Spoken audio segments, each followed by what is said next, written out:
Once upon a time, there lived a mischievous boy called Benjamin. Benjamin was more mischievous than most boys his age and was easily the most mischievous boy in school. Benjamin loves to play video games and thought that schoolwork was boring and was easily the most boring task on earth.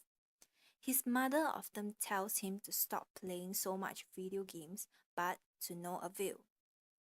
Benjamin's mother just wasn't strict enough. If she was stricter, Benjamin might have listened, but she was just too nice. In fact, she is one of the nicest parents in the neighborhood. Benjamin, it's your bedtime, Benjamin's mother exclaimed. After promising to prepare for bed after one last round, Benjamin continued playing his video game. But this time, something went wrong. Weird music started playing, and what was even weirder was that a blue haze started swirling out of the computer screen. Benjamin became very angry and grew much angrier when he realized that the game would not start. He banged on the table repeatedly. Suddenly, Benjamin felt a strong force, much stronger than him. Soon, he was sucked into the computer screen and his world went black. Where, where am I? Benjamin exclaimed when he woke. All he could see was a green forest all around, much greener than the trees back at home.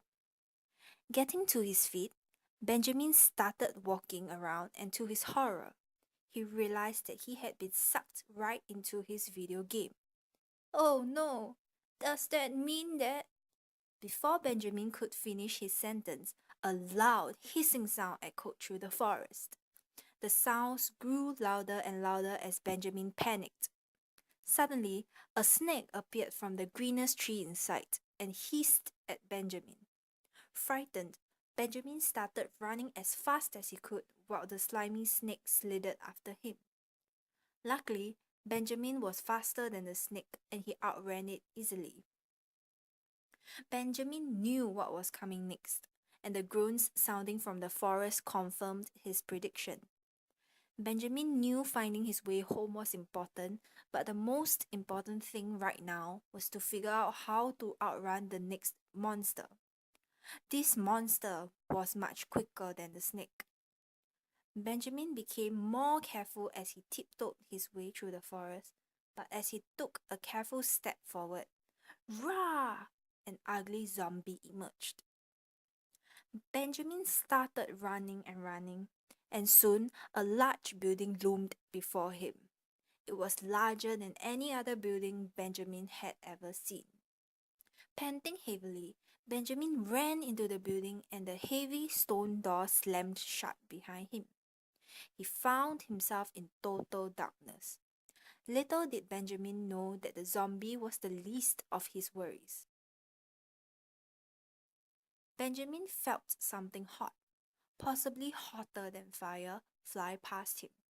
He jumped and turned around.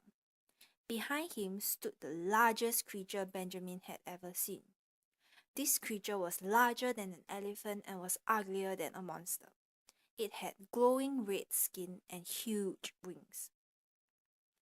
If running into the snake seemed bad, the encounter with the zombie would be worse, and this the worst encounter of all. If the snake was scary, the zombie was scarier, and this creature was the scariest of all.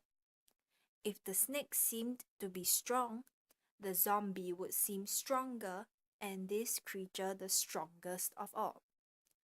If the snake was dangerous, the zombie was more dangerous, and this creature the most dangerous of all. There is no way I'm going to defeat him, Benjamin cried, and Benjamin was right. Like a flash of lightning, the creature breathed out a huge ball of fire and it hit Benjamin right in the face. Benjamin felt a warm sensation which continued to grow warmer and warmer and soon lost consciousness. Benjamin, what are you doing lying on the ground? Benjamin's frustrated mother exclaimed as she entered his room. Please stop making me more frustrated and get up. Opening his eyes, Benjamin realized that he was back in his room. I must have fallen asleep and slid out of my chair, Benjamin thought. After a short explanation to his mother about what happened, Benjamin finally went to bed. One good thing that came out of this incident was that Benjamin finally learned that he should stop sacrificing his sleep for video games. In fact, this was the best lesson Benjamin had learned so far. As for Benjamin's mother, she noticed that Benjamin had since stopped playing so much video games and was spending more of his time studying. And so, both of them lived happily ever after. The end.